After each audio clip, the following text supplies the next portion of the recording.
evening, welcome to Transfixed, the channel that never switches sides unless it starts losing.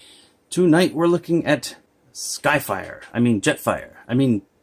Macro. No, this guy from my childhood. It's Happy Days here. It's Happy Days. This is a Transfixed fix that was, 30 years in the making? No. Am I that old? Yeah, probably 30 years.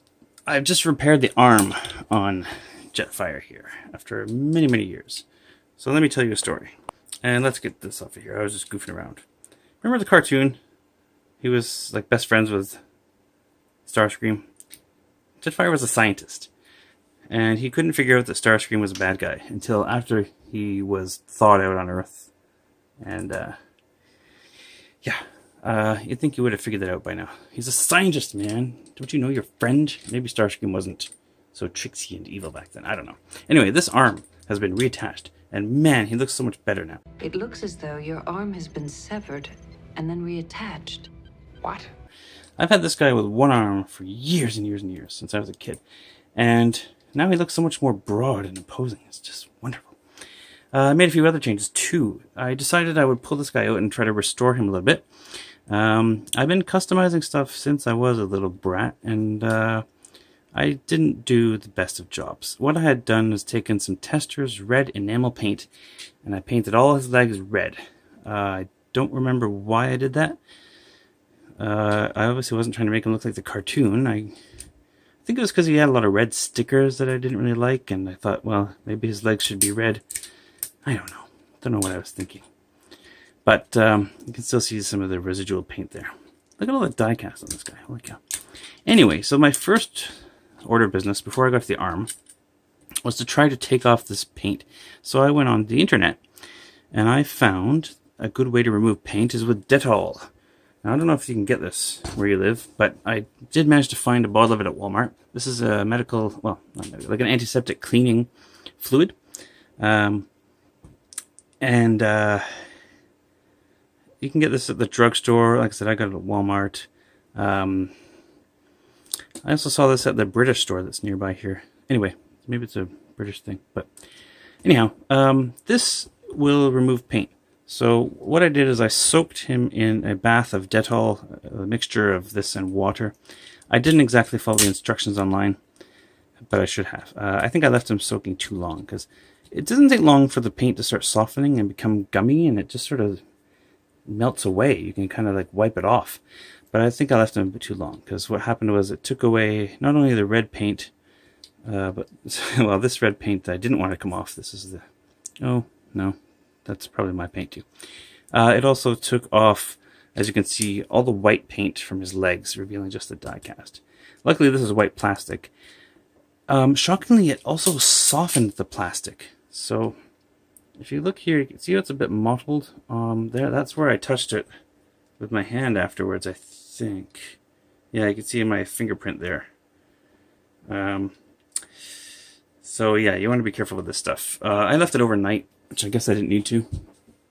I probably should have done it just for, an hour or two, and then try to take off the paint and then give it a second dip if I needed to. That would have been smart. But anyway. So you can see there's a bit of paint here flaking off. Let me put the camera back down. It did its job, though. It did get all the paint off. I wish I'd been smart enough to take a before photo of this to show you, but anyway. A lot of metal on this guy. The springs still work after all this time. So that worked, I guess. Need to clean him up. I haven't had a chance to go over and clean this guy up yet. I also need to put on some peroxide to whiten up the white. Let me get this out of the way. If you want to whiten up plastic, this is what you want to use.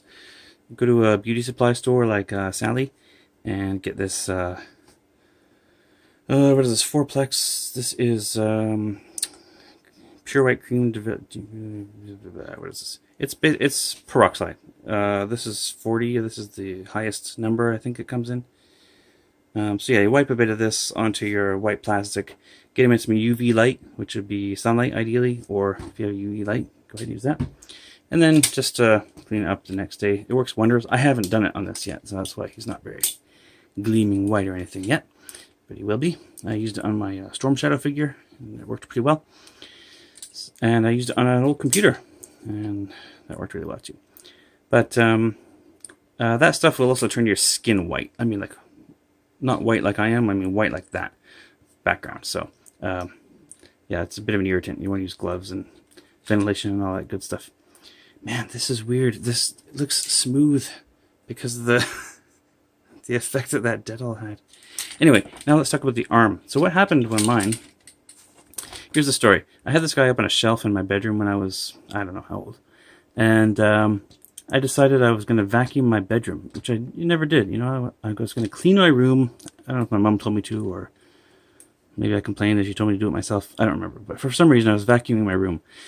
And clearly that was a bad idea, because I bumped into the shelf, and this guy fell on the floor.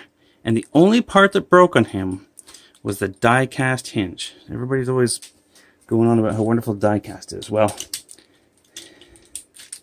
that was the only piece that broke. So, let me show you what I mean. Alright, so there's the good piece. It's kind of an H-shape die-cast that's pegged in on both sides here. So what happened was the peg here on the other arm snapped right there when it hit the ground. And there's really nothing that's that shape that I could use for a substitute. So I was trying to think about it for a while. What can I use? And I found some plastic bits and some other ideas I had. But, you know, shout out to my dad. He came up with the idea of using wire. And it worked. It's not perfect, but just using household wire. This is what, 12 gauge wire, I think, or 20. Ah, crap, I don't know what it is. Anyway, this is household wiring. You know, ideally you want a straight piece, not like this burnt piece of junk here. But I just got scrap wire off of something and bent it into place. It's pretty firm. Oh, you know what? This isn't even the right stuff. No, the stuff I used was thicker. I'm sorry, this is the wrong wire. You want the household stuff, you know, the black and white and red stuff. Use that. And I had to bend it into shape. This is the prototype, by the way. This is a piece of plastic I used off of a sprue, which didn't work. But what I did is kind of just sketched the idea I needed. How do I bend a piece of wire? My brain don't work so good, you know, so I had to draw this. So the way it needed to work, one piece would be to bend it like this one here. So bend, bend, bend, bend, bend. Now these legs are going to be thicker, obviously, than these ones. So I just had to make sure I crushed it enough. So just use some needle nose pliers to kind of get the bend going, and then I use these heavier pliers to squeeze those bends so that the double, when the wire was doubled, that it was small enough that it would fit into those holes. And surprisingly enough, it worked. And then I just had to trim the excess. So I've got this H-shaped piece of wire. Luckily, this screw comes out, so this plate comes out of the arm. I was able to insert it here. You can see it goes right through on this side, and not on the top. So that was easy to put in here. So I decided to do the bend there, and that way I could bend these to get them into these holes. As far as I can tell, there's no way to access that. It just has to plug into these, the hole here and hole here. There's nothing that I could disassemble here to open it up and access that. So who knows how they manufacture these things. You can, look at that, you can see the Bandai stamp right there. Tokyo. Anyway, so that worked, surprisingly enough. So those are just pegged in there. And yeah, had to do some bending in shape. It should still transform. Actually, I haven't done it yet. I should have made sure. But all it does is go into this position here. So let me do it now. It just has to sit here alongside this arm. So that snaps in there. Yeah, that's not perfect. This is slid out of place a little bit, but yeah, it looks like it's gonna work. I'm so happy to have this back in one piece. I'd forgotten how good Jetfire looks. He's just been sitting in a box all this time, poor guy. And yeah, luckily the way he transforms, this is held into place by the shoulders and whatnot, so it's a really good toy. I mean, I'm surprised that this is as old as it is, because it's wonderful. It's too bad they have so many copyright problems with this distribution. Anyway, Well, I guess he does the Gerwalk mode too. So. Oh, one thing I forgot is I made a little mold of the piece.